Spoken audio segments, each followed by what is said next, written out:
j'espère que vous allez bien. Aujourd'hui, je vous retrouve pour vous parler de mes dernières lectures, ou plutôt de mes premières lectures de 2022. Je vais commencer en trichant un peu parce que c'est un livre que j'ai commencé en 2021 et je l'ai vraiment fini au tout début de janvier. Ce livre, c'est Changer l'eau des fleurs de Valérie Perrin.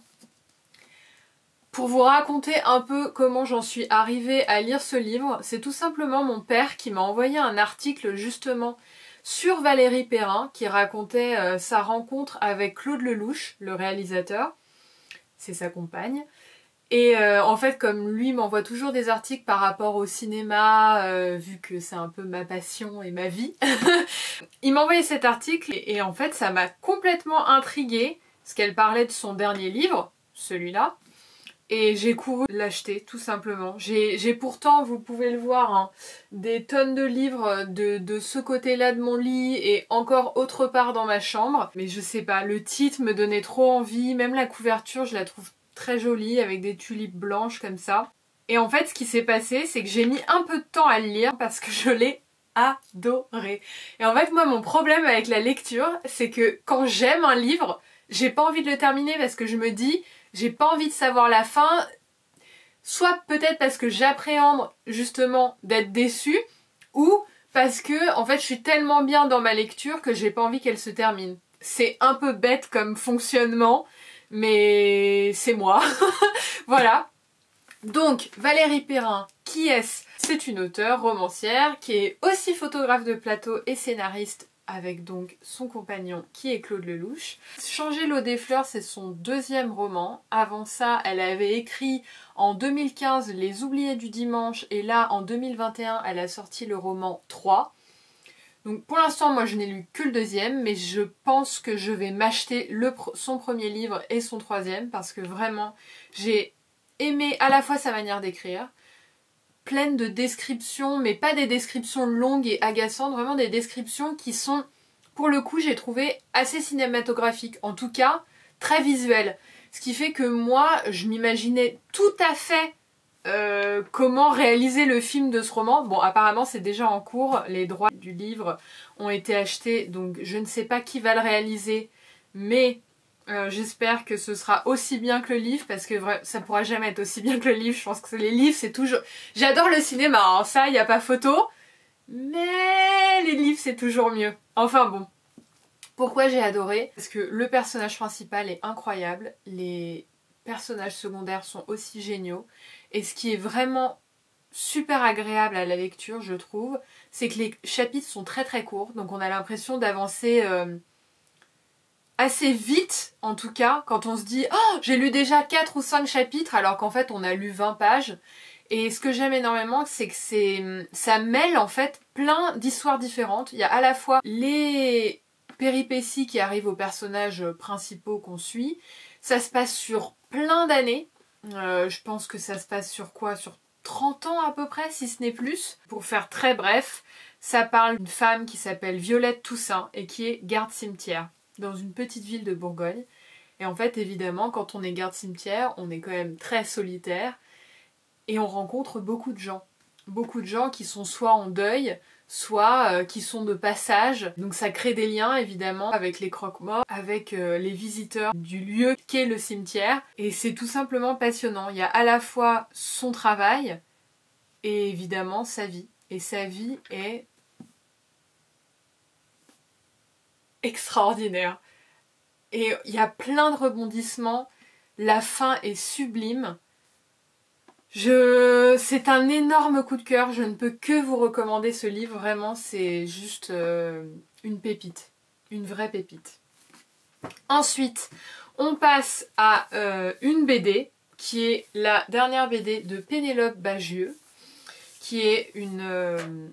dessinatrice de bande dessinée qui s'est fait connaître par son blog Ma vie est tout à fait fascinante, que j'avais découvert grâce à ma mère cette fois-ci, après mon père c'est ma mère, et je me souviens qu'avant d'aller en Irlande, je suis allée en Irlande en 2015 et elle avait fait en fait un post justement de toutes les adresses et les lieux où elle était allée à Dublin et je crois que j'ai quasiment tout fait. tout ce qu'elle avait recommandé, j'y suis allée et j'avais adoré. Et depuis, je suis sa carrière. Et donc j'ai eu les strates pour Noël et c'est vraiment le premier ouvrage que j'ai lu de 2022. Et je l'ai lu en une fois, clairement. Je ne sais pas le nombre de pages, il n'y a pas écrit. Mais voilà, on parle d'une BD. Donc pareil, il y a plusieurs histoires. C'est plein d'humour, c'est très humain, j'ai trouvé. Voilà, donc si vous connaissez pas Pénélope Bagieux, elle a aussi fait la série de BD Joséphine, qui a été adaptée au cinéma d'ailleurs. Il y a eu 2 films, je crois que j'en ai vu que 1 sur les 2, mais j'avais bien aimé, c'est très rigolo. Et elle a aussi fait la série de BD Culottée, que j'ai lu. Il y a un tome 1 et un tome 2, que je vous recommande d'ailleurs. Et ça parle en fait de plein de femmes culottées, et souvent inconnues malheureusement du grand public, mais qui ont fait des grandes choses, qui étaient très audacieuses, très intelligentes. Il y a à la fois des chanteuses, des romancières, des réalisatrices. Enfin bref, c'est passionnant. Les strates, je vous le recommande aussi. En plus, j'adore parce que c'est comme un cahier. Vraiment, le format, il est souple. C'est vraiment le truc qu'on peut emmener partout dans son sac. Ou... Enfin, moi, j'ai lu d'une traite, donc clairement, c'est peut-être pas un truc à balader, mais en tout cas, c'est super. Ensuite, on continue dans les BD. Autre BD que j'ai eu pour Noël et que j'avais trop hâte de lire, c'est Le jeune acteur, aventure de Vincent Lacoste au cinéma. C'est le premier tome, écrit par Riyad Sattouf. Donc Riyad Sattouf, il est aussi connu pour avoir écrit diverses séries de BD qui sont par exemple L'Arabe du futur et Les Cahiers d'Esther, que je n'ai pas lu mais que je vais sûrement m'offrir pour mon anniversaire qui est en mai, je ne sais pas encore. En fait j'ai tellement de livres et tellement de BD à lire que en acheter d'autres c'est un peu ridicule, mais bon. J'adore Riyad Sattouf, moi je l'avais découvert avec son premier film qui est Les Beaux Gosses avec justement Vincent Lacoste à l'intérieur. Et ce premier tome du jeune acteur parle justement de cette aventure toute nouvelle, à la fois pour Riyad Sattouf en tant que réalisateur de cinéma et à la fois pour Vincent Lacoste en tant qu'acteur. Donc il y a une sorte de prologue qui commence par Riyad Sattouf et ses impressions sur Vincent Lacoste. Ensuite il y a tout le milieu qui est le point de vue de Vincent Lacoste, donc vraiment l'histoire du tournage racontée par lui. Et on finit encore par Riyad Sattouf qui fait une conclusion un peu à tout ça. Je l'ai lu d'une traite aussi. Bon, c'est un peu plus long que les strates hein, et il y a beaucoup plus de texte.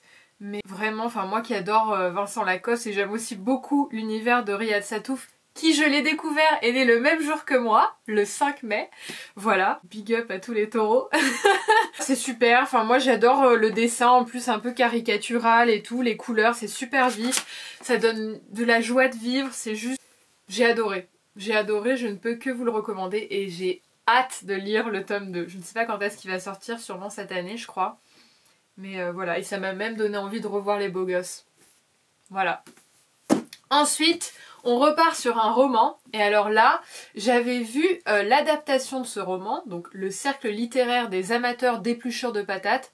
D'ailleurs, le titre français est un peu faux, je me souviens plus du titre anglais, mais en fait c'est Le cercle littéraire des amateurs de tourtes d'épluchures de patates, que ça devrait... Bon, c'est déjà très long comme titre, donc on va pas pinailler là-dessus.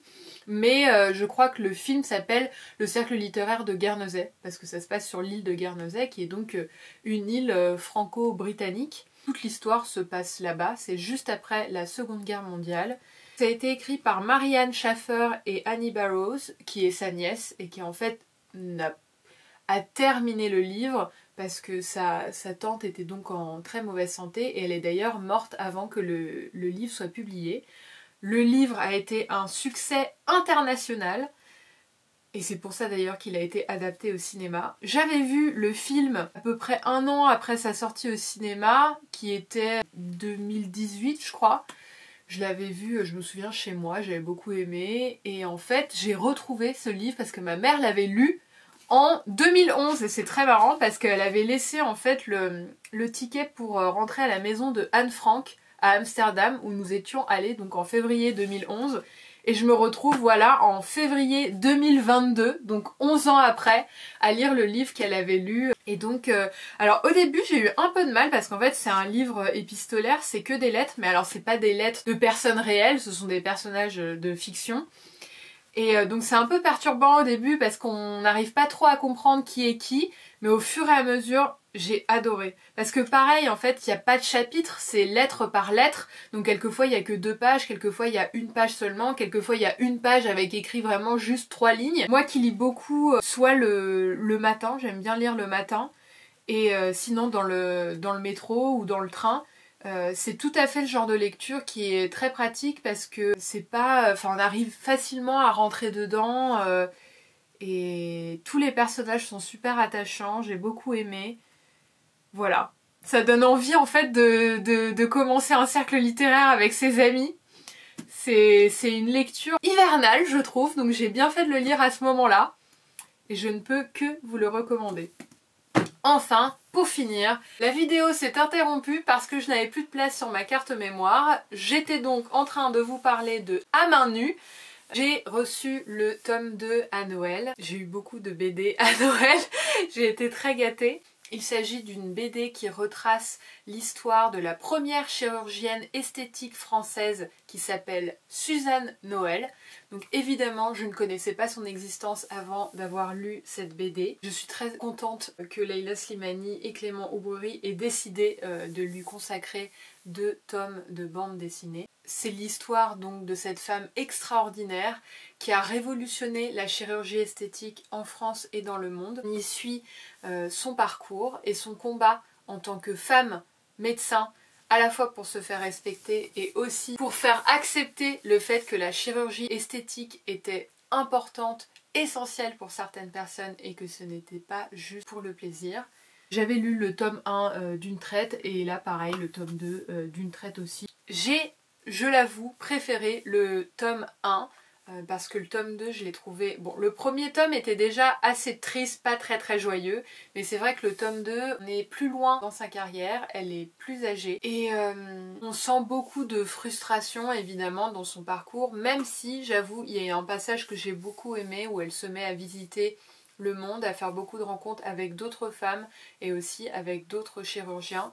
C'est une partie qui est très intéressante. Que dire de plus, franchement ça se lit très facilement. Ce tome-là fait 89 pages. Les BD en général, moi je préfère les lire en une fois parce que c'est toujours difficile de choisir un moment où s'arrêter parce qu'il n'y a pas forcément de chapitres. Pour tous les gens qui sont intéressés par l'innovation, par les femmes qui ont un fort caractère et qui savent se faire... respecter, qui veulent découvrir peut-être des nouvelles figures importantes françaises, je vous recommande cette BD. C'est ainsi que je vais terminer cette vidéo. J'espère que cela vous aura plu. Si vous avez déjà lu peut-être 1 ou 2 ou 3 des romans ou BD dont je vous ai parlé dans cette vidéo, n'hésitez pas à m'en faire part dans les commentaires. Et si vous avez d'autres choses à me recommander aussi, allez-y, je suis preneuse. Je vous souhaite à tous une très bonne journée ou une très bonne soirée ou une très bonne après-midi selon l'heure à laquelle vous regarderez cette vidéo. Je vous retrouve très vite avec du nouveau contenu exceptionnel. Non, je rigole. Je vous embrasse très fort. Au revoir!